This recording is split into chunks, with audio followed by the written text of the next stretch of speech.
गोकर्ण पंडितो ज्ञानी।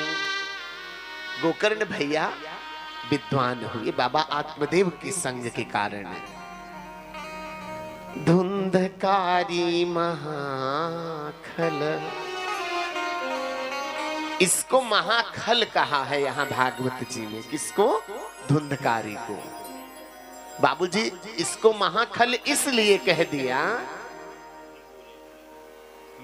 क्योंकि इसके साथ मनुष्यों की टोली नहीं चलती थी। जब ये बड़ा होने लगा ना तो इसके साथ कुत्तों की टोली चलती थी, और ऐसे ऐसे कुत्ते जो छोटे छोटे बच्चों को पा जाए तो मरोड़ कर उनकी मांस को नोच लेते थे।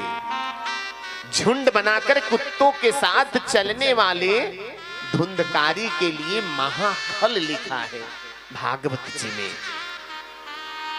चोरी करना, बच्चों को मारना, हाथ में रस्सी का फंदा रखना और बेश्याओं का संग करना इस धुंधकारी का व्यसन था।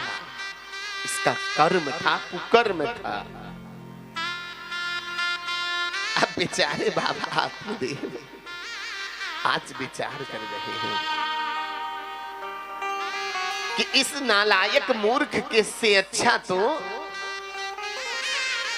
मेरी पत्नी बांझ ही रहती तो अच्छा था। जरूरी नहीं है कि पुत्र से आपको सुख मिले प्यारे। जिस माता पिता के पुत्र के कर्म अच्छे हैं, जो सत्कर्म निष्ठ हैं, वो तो अपनी 21 पीढ़ियों को तार देता है। वर्तमान की तो बात ही क्या। आज पुनः मरने का विचार किया। इसके कुकर्मों को देखकर उन्होंने सोचा कि इस मूर्ख के साथ, पापी के साथ रहने से अच्छा है कि मैं पुनः अपना प्राण, जैसे पहले आत्महत्या करने के लिए चला था ना, आज पुनः चलने का विचार किया। जैसे ही विचार किया तो गोकर्ण रूपी भगवत कृपा आज सामने दिखाई पड़ी। देखिए नारायण, भगवान न करे कि हम जीव कभी असंतोषी हो जाएं, क्योंकि अंतो नास्ति पिपासायाः संतोषः परमं सुखम् तस्मात् संतोषमेवेहं परं पश्यति पंडिता। तृष्णा का कोई अंत नहीं है प्यारे, वह अनंत है। संतोष को ही विद्वानों ने, पंडितों ने, ज्ञानियों ने परम सुख कहा है। सुख का मूल ही संतोष है।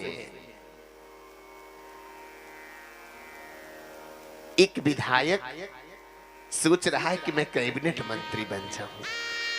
हाँ, कैबिनेट मंत्री सोच रहा है विधानसभा का कि मैं सांसद बन जाऊं।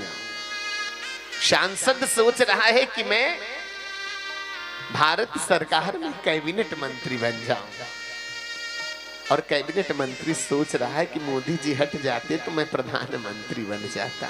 हाँ? आप जिस स्थिति में हैं, आपके पास जो प्राप्त है उसी में संतोष करना और रहना परम सुख है, और कोई सुख संसार में नहीं है प्यारे। हे नारायण भक्तों,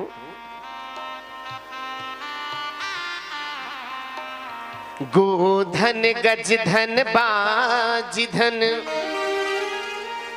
और रतन धन खान। चाहे आपके पास गज लक्ष्मी हो, चाहे अन्न लक्ष्मी हो, चाहे वैभव लक्ष्मी हो, चाहे ऐश्वर्य लक्ष्मी हो, गोधन गज धन बाज धन और रतन धन खान, इनके होने पर भी संतोष नहीं आता। संतोष जब आवत संतोष धन, सब धन धूरी समान। बोलिए सच्चिदानंद भगवान की। अप्राप्त वस्तु की अभिलाषा का नाम ही तृष्णा है, और प्राप्त विषयों में परम स्नेह हो जाना आसक्ति है।